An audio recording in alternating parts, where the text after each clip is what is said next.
My journey with Johaar goes way back. As a child, I remember meeting him and his presence.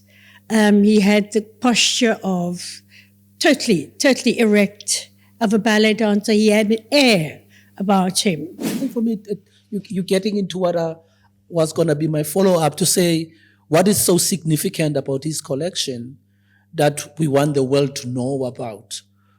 Why him? Why Johaar? Why are we so taken by his collection and say, yes, we want to do it? For me, I'm going to say the history of ballet. Being the first black ballet dancer in the world. And as we know, Johaar self-archived. He kept everything.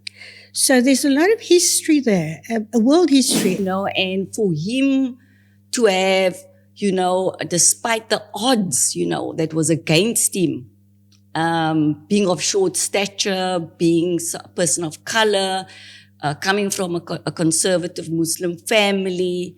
I mean, it kind of broke all kinds of stereotypes and boundaries at that time.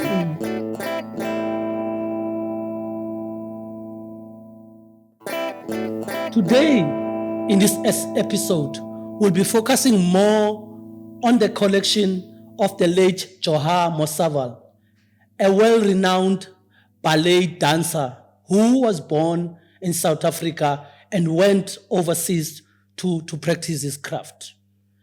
In unpacking some of his collection and his story, I'm joined by Sharon Paulsen, a ballet dancer and a dance educator. Next to her is Tina Smith, our very own head of exhibition. In unpacking and unrevealing and going into a deep dive into Johaar Mosaval, the two wonderful ladies, prolific ladies, are going to be assisting me in kind of taking you through this journey of engaging with this collection. Welcome, Sharon, and welcome, Tina. Thank you. Hello. How are you today? Doing well. Yeah, and Tina? Doing very well. Yeah, glad that you are here to kind of take me through this journey. Just take me through this journey of the legend, the late Johaar Mosaval. I know you were very close to him in many ways through his work, and I believe Sharon was also his confidant in some way. Maybe can you share some of your interactions and experiences of spending more time with him? Well, my journey with Johaar goes way back. As a child, I remember meeting him and his presence. He had the posture of totally erect, of a ballet dancer. He had an air about him, and totally impressive. And later on, I served with him on the Cape Town City Ballet Board, and subsequently we became very close. And towards the end of his life, I looked after him before he passed. And Tina, can you share some of yours? I met Johaar a good couple of years ago, while the museum was still establishing itself. Johaar used to come in and out. So I met him very fleetingly. I didn't have a close relationship with him at the time, but there was definitely there was an awe around him. He had this very presence. He had a presence. And I will never forget that presence though. And then I think it was when he turned 90, we had a reunion year with the ex-residents at District 6. That's right. And that was a kind of reconnection with Johaar again, and really in the spirit of his return to the space, returning symbolically to District 6. And I could see just how how engaging he was, and how, we had a room full of people, of ex-residents, and they just kind of gravitated to him, and they couldn't wait to ask him questions and reminisce. Sure. And the amazing thing was that he could always respond, and he knew people. Sure. And I think that moment really sparked something for me, which then led on to, us doing the production together in 2021, we started out. Yeah, and how was that process of that production? How did you find, what did you learn from there? What came out of it really at the end? So there were two productions. The one, as Tina said, at 90. We celebrated his 90th birthday during the St. Ooster Feast. Okay. So it was one of the main productions in the Opera House. And that was the first production. That was 2018. 2018.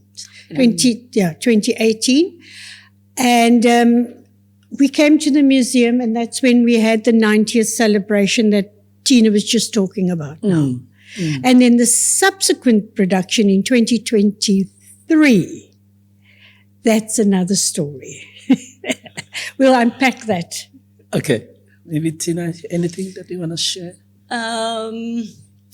So like I said, perhaps, we can extend it a little bit, Sharon, around how that connection then kind of manifested into the production, because I think Siddiq Rayloon, our late director, Sure. he was very pivotal in the whole sort of reconnection with Johaar.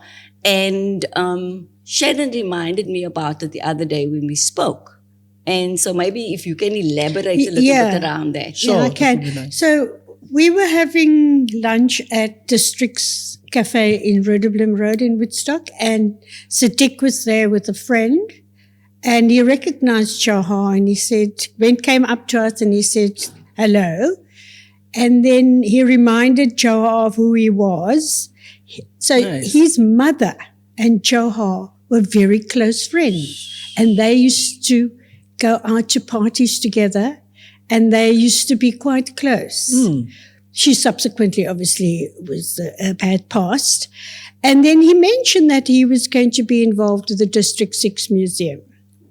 And it sort of stayed at the back of Johaar's mind. And then one day he said to me, can I make a meeting with Siddiq? Sure. When he was appointed. That was like a year before he was appointed. Can I make an appointment? And we did. And we had a meeting in the bottom here, downstairs, with the rest of the staff. Tina, Chris, I think everybody was there. Mandy. Yes, Mandy was there. Were you there as well? I'm not sure I was there. Okay. Anyway, and then he mentioned that he would like to leave his whatever memorabilia he had, photographs, to the museum. And it was accepted, and I think Siddiq thought about it.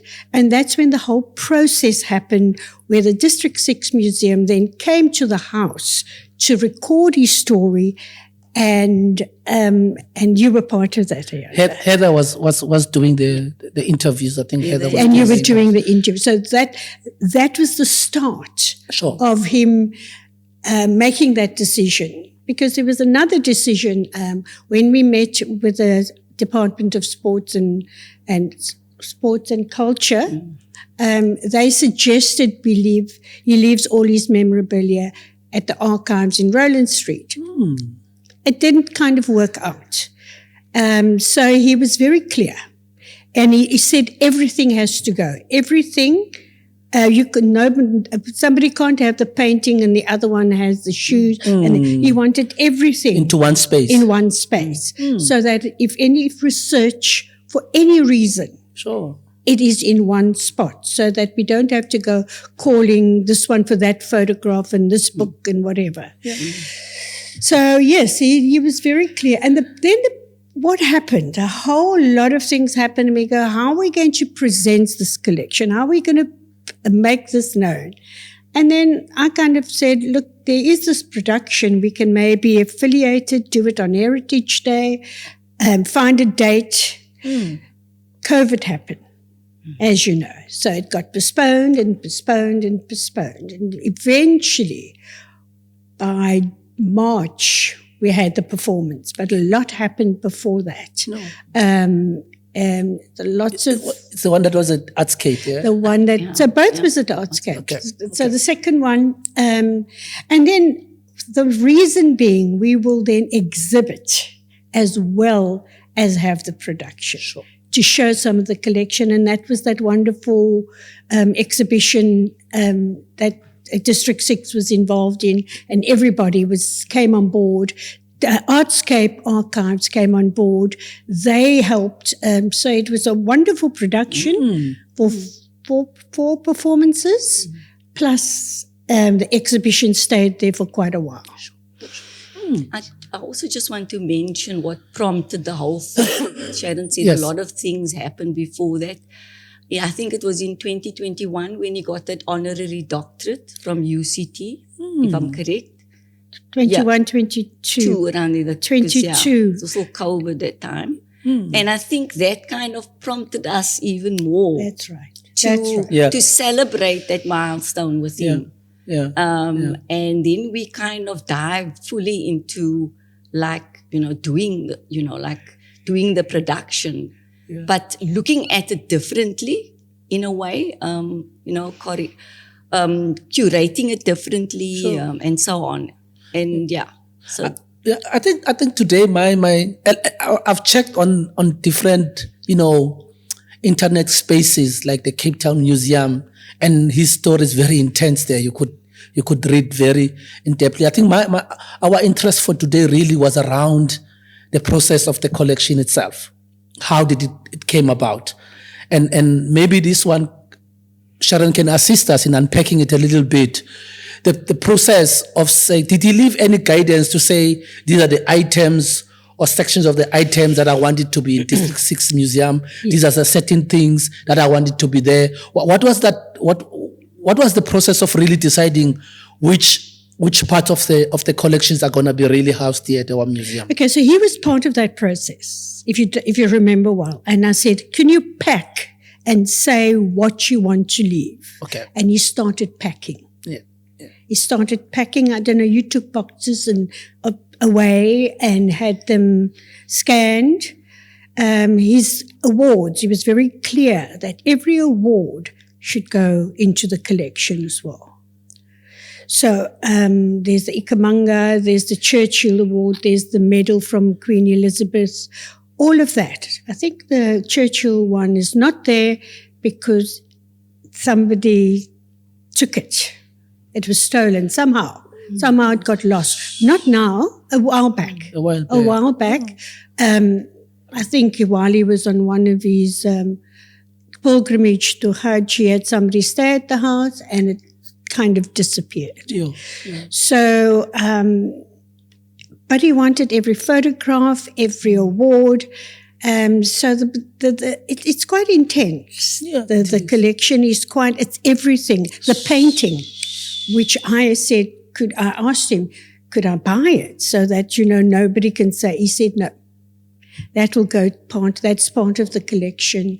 There was this big thing in his lounge, a print in his lounge. So everything related to his career, not his personal life.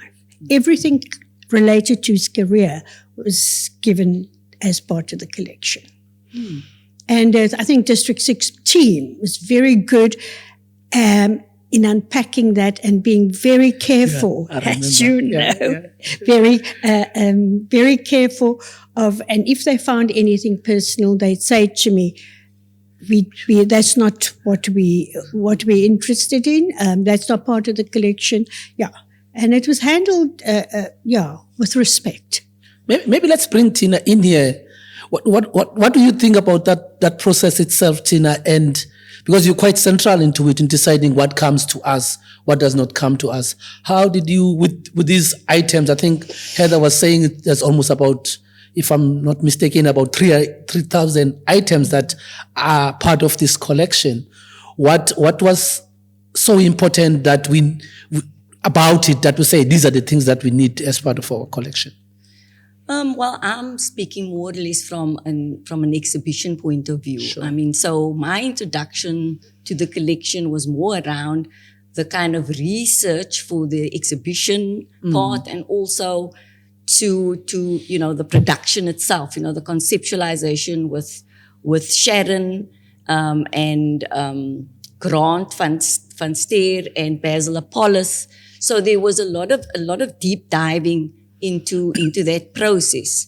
And part of our process when we're working, part of our memory methodology is about retrieving memory. And we were very fortunate to have Johaar still alive. And he was of sound memory. He was lucid. He could remember things, and go back into his past, And that was incredibly fascinating. I can't express myself. Sure. I mean, you were just like, you sat there in awe of him in a way. This 95-year-old man gives it all. And he had all this information that was just flowing out of him, and that's and so my part of, deciding what comes, and it wasn't for me to decide. Okay. But I was very clear that collection must come to the museum. Yeah. I was, in my mind, in terms of our museum as, a cultural institution. Yeah. And I think for me, you're getting into what was going to be my follow-up to say, what is so significant about his collection that we want the world to know about? Why him? Why Johaar? Why are we so taken by his collection and say, yes, we want to do it?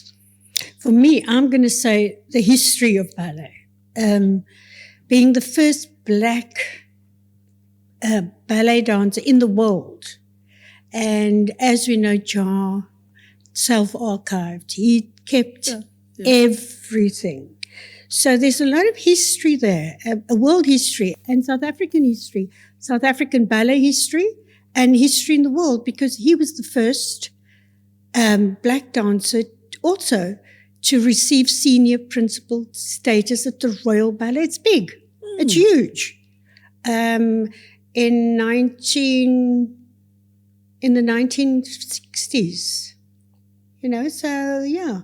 And maybe you can elaborate more on the significance for the museum as a collection.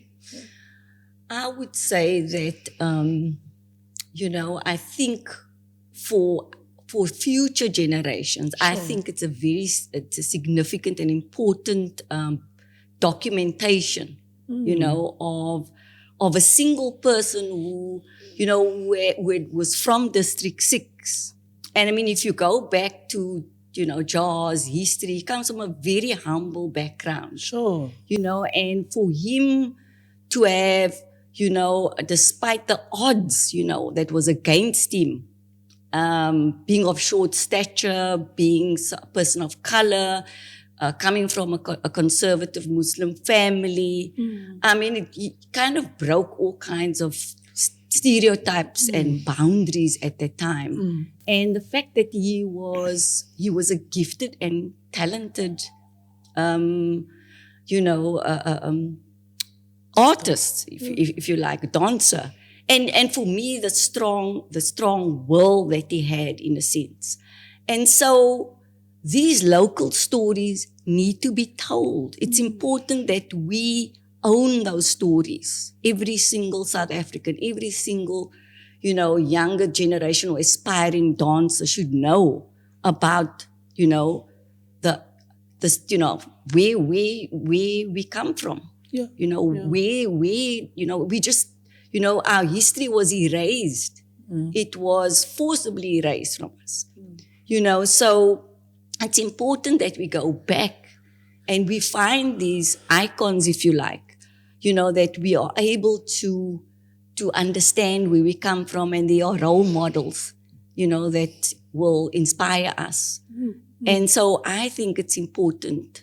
And like Sharon just mentioned, he was the only sort of black dancer, and you take it back in the world, in the continent of Africa. So it's significant in many senses, and particularly at the time where South Africa was at the height of its oppression, right?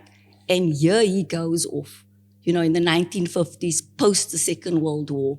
And there was like a renaissance in Europe, a cultural renaissance. And they found that sense of being free. He was liberated there. And so you know, and so just in terms of that historical timeline also, and where we were at and where he was at internationally, you know, it's very interesting part of the collection as well. Yeah. Do you think he made our life a bit easier by being a self-archivist in terms of making sure that everything is in line, this is what happens, or did it bring any challenge into how do we then work with his collection? Was it a challenge? Everything was there. Anything you want to know about Johaar, his career, unfortunately, the only thing that is not there is recording of his performances. Unfortunately, he had a film reel that he had made of Pineapple Paul. Not a very good copy. And Annika Larsen had it digitized. So it's on it as in digital form, but it's not a good, that's the only evidence we have. And I asked K-Pab. So he did Petrushka with K-Pab. And I asked at the Nikomalan in 1976. I know K-Pab because I remember the times of K-Pab. Yeah, that's quite significant. And there's not a copy of his actual dancing, which is there is at the British Museum in London, but it costs to get those kind of archives. So we're not able to, which is unfortunate, that we don't have a copy of him actually dancing. Is it fair then to say, Tina, that then the legend Johaar fits this narrative of ours of looking at alternative histories? Does he fit well within our... Absolutely. Absolutely. Especially in a post South African democracy when, you know, we desperately need to find people like, you know, Johaar, you know, to kind of make sense of all of this. Yeah. So what fascinates me about this also is that Johaar, and it's also a time period, it's also how today, everything is digitized and through different, devices. But the tactility of the collection, its materiality is something amazing, because that becomes, we talk about the object, the object itself. And so when, from a collections point of view, and an historical point of view, when you see that actual, objects like he's cut out newspaper clippings, for example. There's photographs that perhaps he took or journalists that he got. So there's like a whole range of things. But it was his, he curated it. He decided what he wanted to do and take and, highlight. He even took little, in the newspaper reviews of his ballet dancing, he highlighted the sections where his name appears. Yeah. So there's all these little, little things that you pick up in the collection that's very fascinating and very unique in a way, because I've never seen this kind of attention to detail with intention in any other collection that's come to the museum. Very interesting. And maybe one part that I want to both maybe take me through is what are within the collection itself, are there any standing out kind of objects or items that you think, hey, this one, you were referring to the painting. To the painting, for instance, that you wanted to buy. Are there any other ones that you think should take prominence? So the reason I wanted to buy it is I didn't want it to get lost in everything. But when he made that decision and he says it's going to one place, it was clear. Yeah. It made sense to me. So the artist, he spoke to me about the artist. Can you remember who the artist is? Oh, I can't remember. And he was very young. He was age 17, 18 at the time. And this artist had asked for him he was at UCT Ballet School. He was training. He was still in Cape Town. He was a very young Johaar at the time. He was still in South Africa. He hadn't left or anything, and they wanted to do this painting of him, and maybe, yeah. So I would say that's a standout for me. Sure. That would be a standout for me. His medal, his Ikamanga in gold, which is an achievement. And I think I was going to chip in somewhere where he says he left school in standard 6, which is grade 8. Yeah. And It's in not even 2022, JC. It's not even JC. Yes, not even JC. And in 2022, he was capped as Dr. Johaar Mosaval. You know. So profound. Yeah. That journey was, yeah. And that collection tells the story of that journey and how he got to that point of being Dr. Johaar Mosaval. Yeah. And moving forward, Tina, what are some of your thoughts?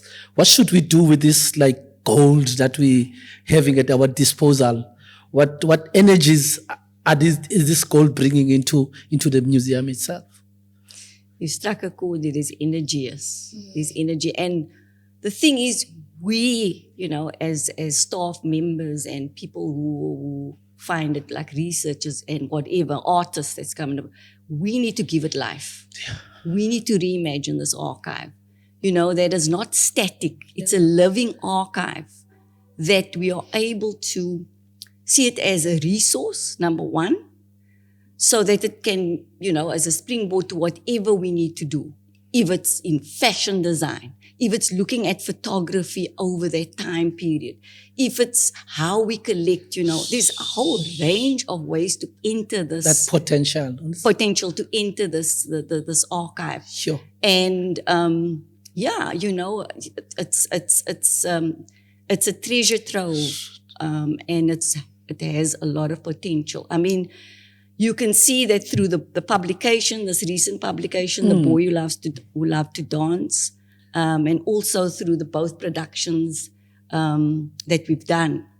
I mean, we cannot do that without an archive that's guiding us, Sure. That material that's guiding us.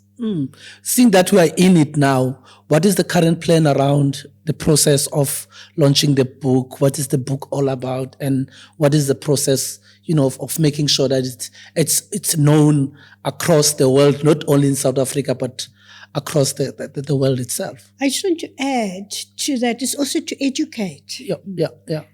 Mostly, and that is an addition. So the book is a vessel to do that, Sure. to educate. So the book is geared towards grade 4 to grade 6. As part of the curriculum.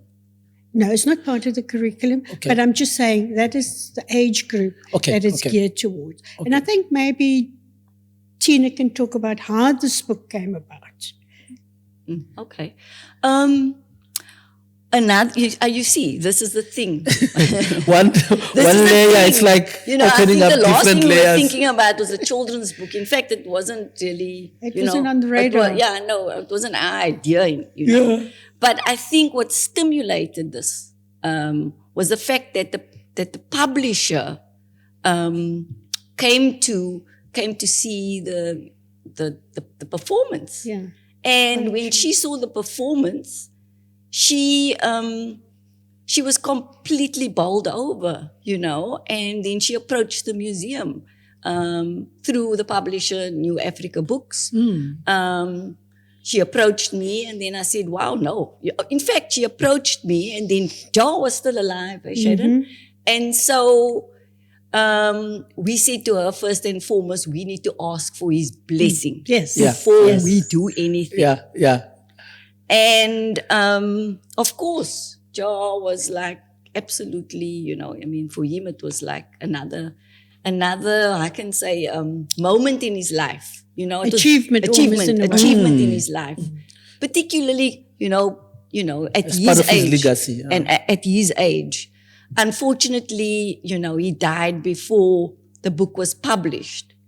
But I know that his spirit is here. His spirit's been around. And then I got hold of Sharon, and both of us then sort of co-curated with the New Africa Books. And here we are. With the product. I think I must just say thank you very much, Tina and Sharon, for your time. I mean, it's really been educating me in terms of what the treasure that we're having here. Sometimes when things are at your disposal, you tend to take them for granted. But with your in-depth, deep dive into understanding the collection itself, you made it clear to me that there's a significant role that we should play in making sure that this collection gets known, not only by South Africans, but globally. And people will always kind of connect with him because he's already a global legend in essence. So just to say thank you very much for your time today and really sharing the in-depth experience.